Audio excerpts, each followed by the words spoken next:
আবারও চলে এসেছি তোমাদের কাছে ট্যাগ কোশ্চেনের দ্বিতীয় পার্ট নিয়ে। আমি প্রথম দিনেই বলেছিলাম ট্যাগ কোশ্চেন আমরা 3টা ক্লাসে সম্পূর্ণ করব।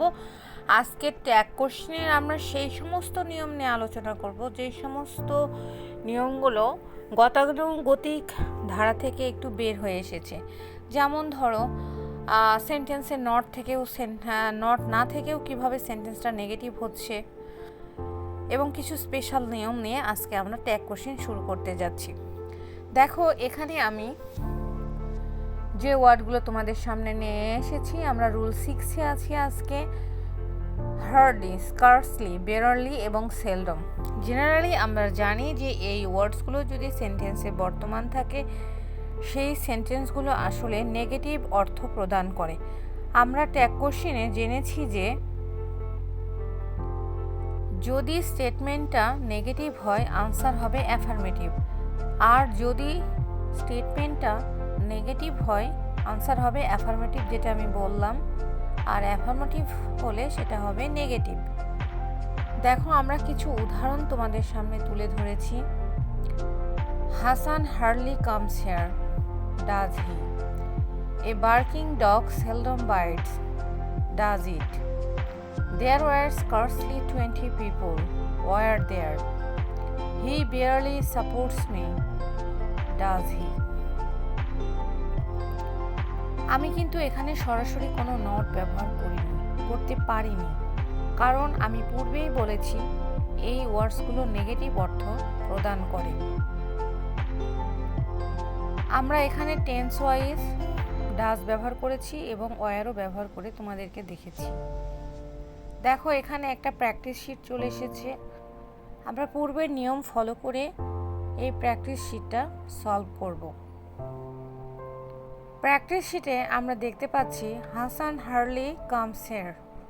যদিও আমরা যখন আনসার শিটটা দিয়ে দিব তখন তোমরা আনসার শিটের সাথে আনসারগুলো মিলিয়ে নিবা। আর প্র্যাকটিস শিট যখন আমরা পাবো তখন অবশ্যই আমরা ভিডিওটা পজ করে রাখবো, তাহলে আমাদের জন্য সুবিধা হবে। আমরা আগে আনসারটা দেখব না। চলো আমরা আনসারটা মিলিয়ে নিই। হার্ডলি, বেয়ারলি, স্কার্সলি, সেলডম, এগুলো হচ্ছে নেগেটিভ ওয়ার্ড, আমি পূর্বেই বলেছি। হাসান ছেলে মানুষ, তাই এখানে হি এসেছে। দামুন, এখানে এটা অবজেক্ট হিসেবে ব্যবহার হয়েছে, তাই এখানে ইট হয়েছে। Had it our school. The old man seldom goes out, does he? তোমরা কি বুঝতে পেরেছো? আমি আশা করছি বুঝতে পেরেছো। কোনো সেন্টেন্সে যদি few, a few, little, a little এবং টু থাকে তাহলে সেন্টেন্সটা নেগেটিভ অর্থ প্রদান করে। আমরা এখন 7 নাম্বার রুলে চলে এসেছি, কিন্তু এখানে তোমাদেরকে একটা জিনিস মনে রাখতে হবে, ফিউ এবং এ ফিউ, লিটিল এবং এ লিটিলের মধ্যে পার্থক্য আছে। যদি ফিউ এর আগে আর্টিকেল এ থাকে তাহলে এটা অবশ্যই অ্যাফার্মেটিভ মিনিং দেবে, এবং লিটিলের আগে যদি এ থাকে তাহলে সেন্টেন্স অবশ্যই অ্যাফার্মেটিভ বলে গণ্য হবে। কিন্তু যদি ফিউ এবং লিটিল থাকে তাহলে সেন্টেন্সটা নেগেটিভ হবে। যেমন ধরো Rahana has few toys, has she? Rahana has a few toys, has not she? পূর্বেই বলেছি যে এ ফিউ মানে অল্প মাত্র আছে, আর ফিউ মানে নাই বললেই চলে। লিটিল মানে টাকা পয়সা নাই, আর এ লিটিল মানে একটু টাকা আছে। তাই আমরা এখানে দেখো কি করেছি, তার মানে যেখানে এ আছে সেটা হচ্ছে আমাদের যেহেতু পজিটিভ সেন্টেন্স তাই আমরা নেগেটিভ করে করেছি, আর যেখানে এ থাকবে না সেটা হচ্ছে কি বলো, নেগেটিভ। পরবর্তীতে আমরা আরও দুটো রুল দেখতে পাচ্ছি। I have a little money এবং she is too weak to walk even a mile. This is negative sentence, তাই আমরা এখানে ইজ শি ব্যবহার করেছি। কিছুক্ষণ পরে যখন প্র্যাকটিস শিটটা চলে আসবে তখন আমরা অবশ্যই কি করব, এই নিয়মটা অনুসরণ করে প্র্যাকটিস করব, কিন্তু অবশ্যই ভিডিওটা পজ করে রাখবো। আরও একটা কথা, আমি ট্যাগ কোশ্চেন আলোচনা করতে গিয়ে তোমাদেরকে বারবারই বলছি, স্টেটমেন্ট যদি অ্যাফার্মেটিভ হয় আনসার হবে নেগেটিভ, স্টেটমেন্ট যদি নেগেটিভ হয় আনসার হবে অ্যাফার্মেটিভ। এবং আমরা বেসিক রুলে বলেছি অক্সিলারি ভার্ব মেনটেন করে আমরা আনসারগুলো করব। আমরা অবশ্যই সিঙ্গুলার প্লুরাল মেনটেন করব। যখন আমরা আনসারটা লিখছি তখন আমরা স্মল লেটারে শুরু করছি, প্রশ্নবোধক চিহ্ন ব্যবহার করছি। প্রশ্নবোধক চিহ্ন দিতে তোমরা যদি ভুলে যাও তাহলে তোমরা অবশ্যই 0 পাবা। এটা ভুল বলে গণ্য হবে, কারণ আমাদের টাইটেলই হচ্ছে ট্যাগ কোশ্চেন, আর কোশ্চেনের পরে হচ্ছে কোশ্চেন মার্ক থাকে। আমরা অবশ্যই ভিডিওটা পজ করে রাখবো এখন, রেখে আমরা অবশ্যই আনসারটা করার পরে আমরা আনসার শিটের সাথে চেক করে নিব এবং পূর্বের ওর নিয়ম অনুসরণ করে আমরা এটার আনসার করার চেষ্টা করব। দেখো আমাদের আনসার শিট চলে এসেছে, চলো আমরা আনসার শিটের সাথে চেক করে নিই। আরও একটা কথা, আমার এই ক্লাসটি যদি তোমাদের এতটুকু ভালো লেগে থাকে আর যদি মনে করো যে আমার এই ক্লাসটা তোমাদের অনেক উপকার হচ্ছে বা একটু উপকার হচ্ছে, তাহলে প্লিজ লাইক, কমেন্ট, শেয়ার এবং সাবস্ক্রাইব করে আমার পাশে থাকো। বেল বাটন চেপে রাখো যাতে আমি ভিডিও আপলোড করলেই তোমাদের কাছে তৎক্ষণাৎ চলে যায়। দেখো আমার আনসারের সাথে তোমাদের আনসারের কোনো অসঙ্গতি আছে কিনা, আর যদি অসঙ্গতি থেকে থাকে তাহলে তোমরা আনসার শিটের সাথে আনসারটা মিলিয়ে নাও। আমি পূর্বেই বলেছি লিটিল এবং ফিউ হচ্ছে কি বলো নেগেটিভ, পক্ষান্তরে এ থাকলে পজিটিভ। আরও একটা নিয়ম চলে এসেছে 8, adjective. Adjective plus auxiliary verb আর অ্যাজেক্টিভ প্লাস নাউন থাকলে আমরা কি করব? সাধারণত কোনো অ্যাজেক্টিভের আগে যদি দা থাকে তাহলে সেটা সমষ্টিগত কিছু বোঝায়।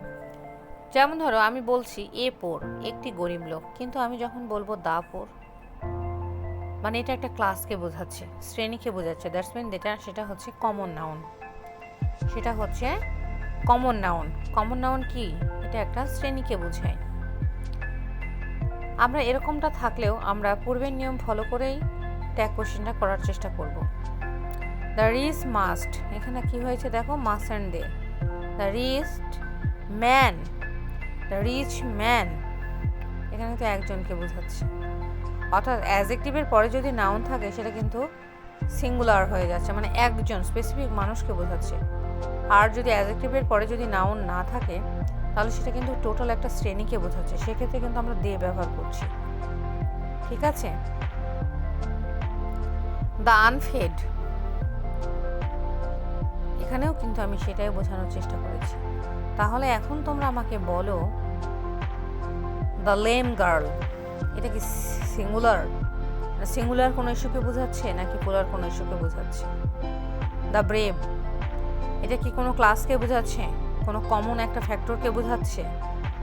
The poor girl, the poor people, the poor girl আর পোর পিপুল, এখানে একটু খেয়াল করো যে পিপুল মানে অনেকগুলো লোক আর গার্ল মানে একটি বালিকা, তাই না? আর নির্দিষ্ট করে বোঝানো হচ্ছে দ্য নিডি।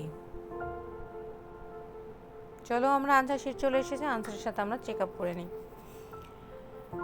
লেম গার্ল, আগেই বলেছি এটা হচ্ছে সিঙ্গুলার, তাই এখানে শি হয়েছে। দ্য ব্রেভ, এটা সামগ্রিকভাবে কিছু একটা বোঝানোর চেষ্টা হয়েছে, তাই এখানে ডু নট দে ব্যবহার হয়েছে।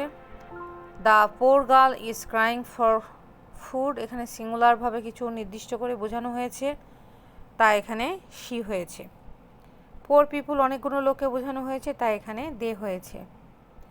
আর দ্য নিডি মানে তোমাদেরকে সেন্টেন্সের অর্থ বুঝতে হবে। এক কথায় তোমরা যদি সেন্টেন্সের অর্থটা বুঝতে না পারো তাহলে কিন্তু এই জায়গাটাতে তোমরা ভুল করবে। চলো দেখে নিই। অ্যাপোস্ট্রফি প্লাস ডি থাকলে এটার মিনিংটা কী হয়, এবং অ্যাপোস্ট্রফি প্লাস এস থাকলে এটার মিনিংটা কেমন আসে, এবং এটা দ্বারা কোন অক্সিলারি ভার্বকে রেফার করছে। যদি অ্যাপোস্ট্রফি ডি থাকে এবং তারপরে হচ্ছে তোমার ভার্বের বেসিক ফর্ম থাকে তাহলে বুঝে নিবা এটা উড, আর যদি পাস্ট পার্টিসিপল থাকে তাহলে বুঝে নিবা হ্যাড।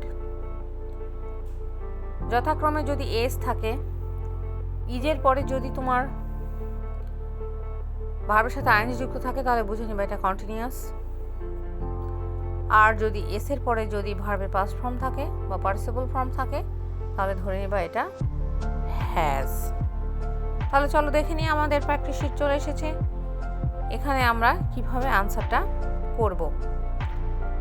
দেখো আমি কি বললাম, ডি এর পরে যদি পাস্ট ফর্ম থাকে তাহলে এটা ধরে নিতে হবে কি বলো, হ্যাড, তাই না? তাহলে এখানে কি হবে বলো,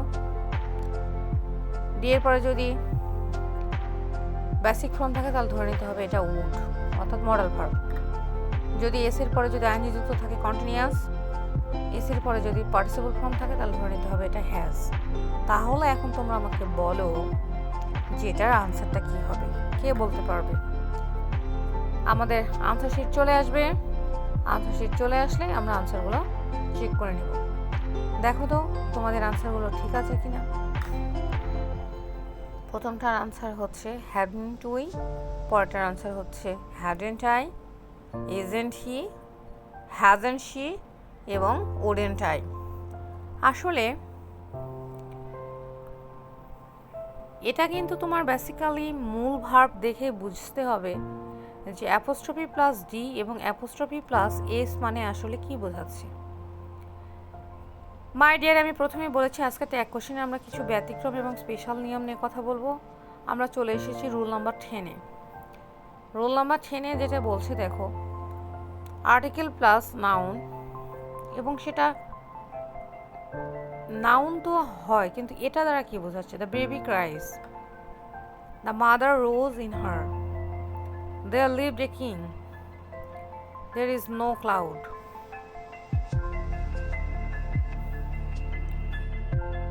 দেখো দ্য বেবি, এটা কিন্তু কোনো সেন্স নাই, এর বেবিদের এটা না পুরুষ না মহিলা, তাই আমরা এখানে ইট ব্যবহার করব। মাদার রোজ মানে মাতৃত্ব তার মধ্যে জেগে উঠেছে, তাই এখানে আমরা ইট ব্যবহার করেছি। দেখো এই উদাহরণগুলো আমরা তোমাদের সামনে নিয়ে এসেছি। এবং দেয়ারের পরে ওয়াজ থাকলে আসলে কি হবে, ওয়াজ ইন দেয়ার, নাকি পরবর্তী নাউনকে আমরা রেফার করব, যেটা আমরা আগের উদাহরণে দেখিয়েছি। এবং পরবর্তীতে আমাদের যখন আনসার শিটটা আসবে তখন আমরা আনসার শিটটা চেক করলে বুঝতে পারবো। The baby fail on the ground, তাহলে এখানে কি বলবো বলো, ডাজন্ট ইট, বেবি ফেল মানে বেবি পড়ে গেছে, পাস্ট টেন্সে আছে, আমরা যখন করব তখন আমরা এখানে অক্সিলারি ভার্ব হিসেবে ডিড ব্যবহার করব, ডিডন্ট ইট। লাস্টেরটা আমি বলছি, ঠিক তার উপরেরটা দেখো ওয়ার নো, তাহলে আনসারটা কী হবে, ওয়ার দেয়ার, যেহেতু নো আছে তাই আনসারে আর কোনো নট আসবে না। দ্য ব্রাদার রোজ, ভ্রাতৃত্ব তার মধ্যে জেগে উঠেছে। হ্যাঁ, এটা অ্যাবস্ট্রাক্ট নাউন, টাচ করা যাবে না, জাস্ট ফিল করা যাবে। সেক্ষেত্রে আমরা এখানে কি ব্যবহার করব বলো, যেহেতু এটা অ্যাবস্ট্রাক্ট নাউন এটার পরিবর্তে আসবে ইট। ওয়াজ দেয়ার, ওয়াজন্ট দেয়ার, আমরা দেয়ারকে এখানে রেফার করব, আমরা পরবর্তী নাউনকে আমরা এখানে রেফার করব না। চলো পরবর্তীতে কি আছে আমরা দেখে নিই। The question of exclamatory sentence with hidden subject and verb.